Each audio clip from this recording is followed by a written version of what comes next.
All right, so if you're tuned into the deep dive right now, there's a pretty good chance you've noticed some big swings in the financial market. Huge ones, yeah. Yeah.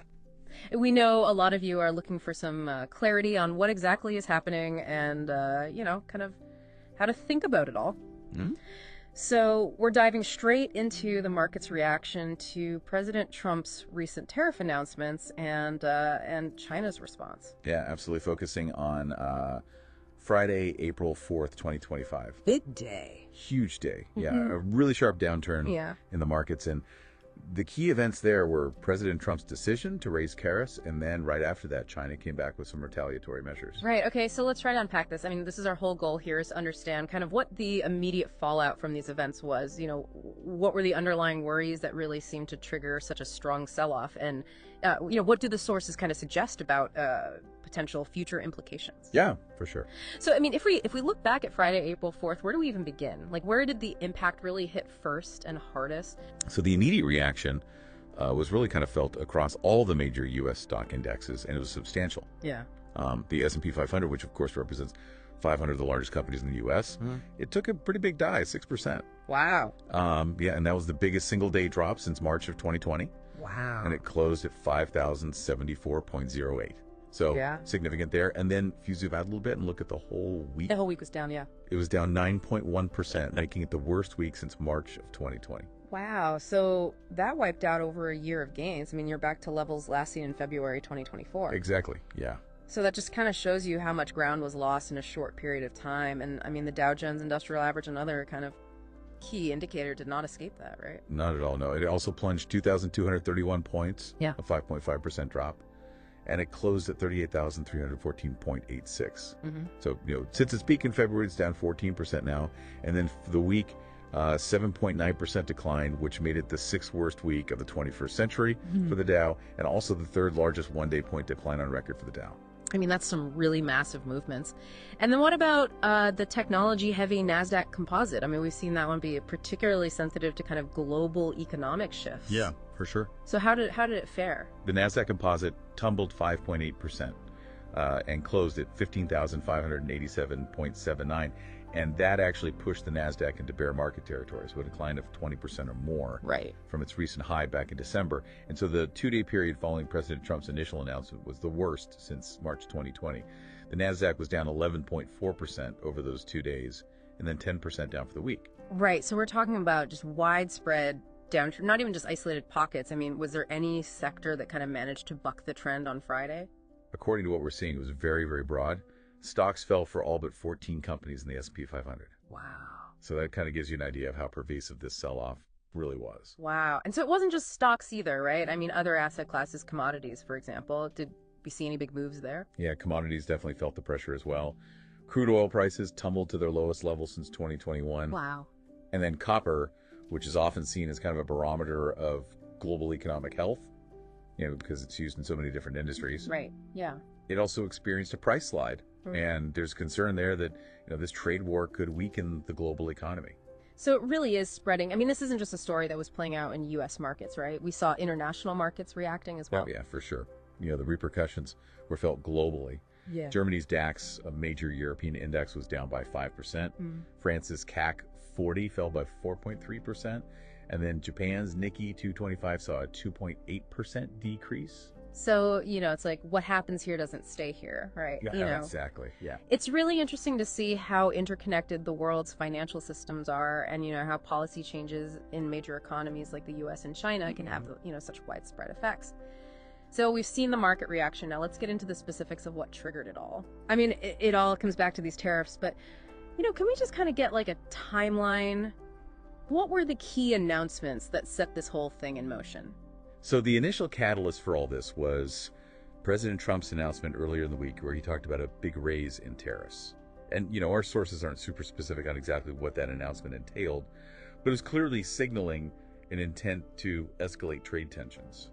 Right. And then China's response was immediate and pretty forceful. I mean, what exactly did they announce? So China's Commerce Ministry in Beijing announced that they would be imposing matching 34% tariffs on all U.S. imports. And those retaliatory tariffs are scheduled to take effect April 10th, 2025. Wow. So, I mean, that's a direct and proportional response, but it sounds like their actions went even beyond just matching tariffs, right? That's right. Yeah, in addition to the tariffs, China also announced tighter restrictions on the export of rare elements, which are, these crucial materials that are used to produce a lot of high-tech products. Yes.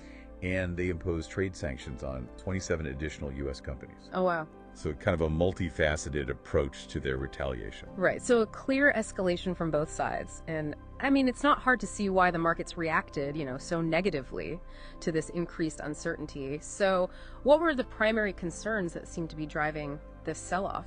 I think the overwhelming concern driving the market downturn is this fear that this escalating trade war will have serious negative consequences for the global economy. Right. Really raising the possibility of a global recession. Yeah. We even heard from Federal Reserve Chair Jerome Powell on this, right? What were his key takeaways? Yeah. Powell stated that these tariffs could lead to higher expectations for inflation, and he warned of a vicious cycle where rising prices become, entrenched in the economy. A vicious cycle of inflation. I mean, that's a pretty serious concern. So the Fed is seeing a direct link between these tariffs and potential price increases. Exactly. Yeah. And Powell also highlighted the increased uncertainty and the higher risk of slower economic growth and higher inflation because of the tariffs. Yeah. And then interestingly, he also indicated that the Fed is currently in a wait-and-see mode regarding any adjustments to interest rates. Right. So the Fed isn't signaling an immediate move to lower interest rates to kind of try and soften the economic impact. I mean, that seems noteworthy given the market's pretty extreme reaction. Yeah, it suggests a cautious approach, driven by those inflation concerns we were just talking about. Because typically lower interest rates would be used to try and stimulate a slowing economy. Right. But in this case, it could make inflationary pressures even worse. Okay, so what about the broader consensus? I mean, are economists generally echoing these concerns about economic growth and inflation? Yes, they are actually. And many economists are already lowering their forecasts for U.S. economic growth this year. And some are even predicting a recession if these tariffs are not reversed or eased. The main worry there is that the tariffs are going to increase costs for businesses, and that's going to ultimately get passed on to consumers. Right. So we're talking about like everyday goods that could become more expensive. Exactly. Things like electronics and appliances, vehicles, clothing, and even food could see price increases. The Tax Foundation estimated that the potential cost could be over $1,900 per U.S. household this year. That's a lot. It is, yeah. So that's a potentially huge negative impact on the economic outlook. However, I remember seeing that there was at least some positive economic news released on that same Friday. That's right. There was actually a better-than-expected U.S. jobs report that came out Friday morning, showed that 228,000 jobs were added in March, which was significantly higher than what analysts were predicting at around 140,000. So, I mean, ordinarily that would be viewed as a pretty strong positive indicator. Yeah. But it sounds like the market kind of largely disregarded this good news. Why was that? I think it was really all about timing, because while the jobs report was good news, it was backwards looking. It was reflecting what had already happened in the past. Yeah. The markets were much more focused on what they anticipated happening in the future Right. as a result of this escalating trade war. Right, they're forward-looking. Exactly. So, I mean, it is interesting how the market prioritizes those forward-looking concerns during times of uncertainty. Yeah, for sure. So let's shift gears for a second and talk about President Trump himself. Yeah. How did he respond to this, significant market downturn that really seemed to be tied to his policies?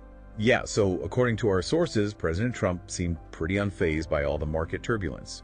He even took to social media, and I'm just going to quote this correctly. He said, "This is a great time to get rich," and then headed to his golf course. I mean, that's a pretty striking take, right? Given the circumstances. Yeah. I mean, did he offer any further explanation or justification for this stance? He did mention that Vietnam was interested in eliminating tariffs as part of a potential trade agreement with the U.S., and he also used his Truth Social platform to criticize China's actions, saying that they played it wrong, they panicked. So he's, framing his actions as strategic and portraying China's response as kind of a sign of weakness. I guess, did he acknowledge any potential negative consequences for the U.S. economy? He did acknowledge that there might be some pain for Americans in the short term due to the tariffs. Right. But he insisted that the long-term objectives, things like bringing manufacturing jobs back to the United States, are worth that temporary discomfort. Yeah. And he even compared the situation to a necessary medical operation for the U.S. economy. Okay, so while the markets were, experiencing all this volatility, the president remained pretty confident in his strategy, even if it means some immediate economic disruption. So let's dig into how this all played out in specific parts of the economy. We've discussed the overall market declines, but were there certain sectors or companies that were particularly hard hit? Yeah, technology stocks were really hard hit, and that's likely because of the direct impact of U.S. tariffs on tech imports from China, as well as China's retaliatory measures. And this really kind of pushed the Nasdaq into that bear market territory we were talking about earlier. Right. And of course, global supply chains. The tech sector is so reliant on those, and so that makes it especially vulnerable to trade disruptions. Right, and it makes sense given how interconnected the global technology market is. Were there any, specific tech companies that experienced really steep declines? Yeah, Apple, which has huge manufacturing operations in China and relies heavily on the Chinese market. Yeah. Saw its stock price fall 7% on Friday, and this came after a 9% drop on Thursday. So 2 really bad days. Yeah, this was their worst 2-day stretch since September 2008, and it resulted in over $500 billion in market capitalization being wiped out just since the close of trading on Wednesday. $500 billion. I mean, that's an immense loss of value for one company. It is, yeah. What about semiconductor companies, given how reliant they are on international trade and these complex supply chains? Yeah, chip makers were broadly down. Companies like NVIDIA, Tesla Broadcom, Meta Platforms, Intel Arm Holdings, Micron Marvell Technology all experienced declines. Mm-hmm. And analysts at Citi specifically highlighted Micron as potentially facing a particularly negative impact from these tariffs. So companies with, strong links to China, whether it's through manufacturing, sales, supply chains, they were feeling the pressure. Were there other sectors beyond technology that were also hit pretty hard? Yeah, for sure. Companies with big business interests in China also saw really sharp declines. Mm-hmm. DuPont, for example, saw a 12.7% drop in its stock price after China announced an antitrust investigation into their China group. Wow. GE Healthcare, which gets around 12% of its revenue from the China region, fell by 16%. Wow. Boeing, with its global supply chain and huge exports to China among other places, right, was down another 9.5% on Friday, and this came after a 10% loss on Thursday. Oof. So it sounds like, a real cascading effect across different industries that have, significant ties to the Chinese economy. What about more traditional industrial companies? Were they spared? Unfortunately, not Caterpillar, which is often seen as a bellwether for global construction and economic activity, was down nearly 6% on Friday, bringing its total loss over 2 sessions to 14%. And this reflects concerns that those retaliatory tariffs are really going to hurt their global footprint. Wow. And then, even major financial institutions like Bank of America, JP Morgan Chase, Citigroup, Goldman Sachs, all saw their stock prices fall by more than 7%, which probably reflects, broader worries about economic instability and the potential for decreased business activity. Right. And then energy stocks were down as well. ExxonMobil and Chevron were down 7% and 8% respectively as oil prices continued to fall. And this was partly driven by concerns about reduced global demand because of the trade war. Okay, so widespread sell-off really impacting just a huge range of sectors. Okay. But amidst all of this negative news, were there any companies or sectors that actually saw positive movement? I mean, were there any sort of unexpected beneficiaries? There were actually a few areas that saw gains. Footwear and apparel companies like Deckers, Outdoor, Nike, and Lululemon actually rebounded on Friday. And this seems to be tied to some optimism about potential tariff negotiations with Vietnam. Okay. Where a lot of these companies have, significant manufacturing operations. Right. So maybe kind of shifting away from China. Right. Exactly. And, maybe that's what the market is responding to. Yeah. Interesting. Yeah. Okay. What else? Home builder stocks like D.R. Horton and NVR also saw gains, and this was probably driven by the fact that those broader economic concerns led to lower treasury yields and lower mortgage rates. Okay. Which could help boost demand in the housing market. Interesting contrast. So while most of the market reacted pretty negatively to the tariffs, some sectors saw potential opportunity in the economic shifts. Oh, okay. So as we look beyond this single day of, truly dramatic market activity, what does this tell us about the broader market sentiment and, the outlook going forward? Well, one report called it the worst week since 2002. Which really underscores how serious the market's reaction was over that whole week. Yeah. And despite President Trump's, fairly optimistic public statements, there is some hope on Wall Street that he might be willing to lower the tariffs as part of future negotiations. Analyst Jacobson even suggested that the next surprise could be how quickly these tariffs are actually negotiated down. So some people are thinking, maybe this gets resolved fairly quickly. Yeah. But then I also saw that prediction markets were indicating something else. Yeah, prediction markets actually showed an increased probability of a recession following these tariff announcements, which suggests that a lot of investors are really worried about those potential negative economic consequences. Right. And adding to that caution, fintech company Klarna decided to postpone their planned initial public offering because of all the uncertainty from the tariffs. Right. So that could potentially be a bad sign for the IPO market as a whole. What about earnings season? Are analysts changing their expectations for company performance given everything that's happening? Yeah, their analysts were already getting more cautious about their first quarter earnings forecasts even before this latest escalation in the trade war. Right. So all of this uncertainty is definitely going to lead to even more scrutiny of company outlooks, and we could see some downward revisions to earnings estimates. It sounds like a lot of uncertainty is being baked into the market. Were there any sectors that were seen as potentially more resilient to all this trade disruption? So defense stocks that are primarily focused on U.S. government contracts, companies like Lockheed Martin, Northrop Grumman, L3Harris, were viewed as relatively safe because their supply chains tend to be more domestic. For national security reasons. Exactly. And they're not as exposed to retaliatory tariffs on international trade. Right. On the other hand, defense companies with a larger commercial client base, like General Dynamics and Textron, Right. are expected to feel more pressure because they rely more on overall economic activity. Okay, that makes sense given their different, business models. I also noticed that the Dow Jones officially entered correction territory. What's the significance of that? So that means that the Dow Jones Industrial Average has fallen by 15% from its recent highs in December.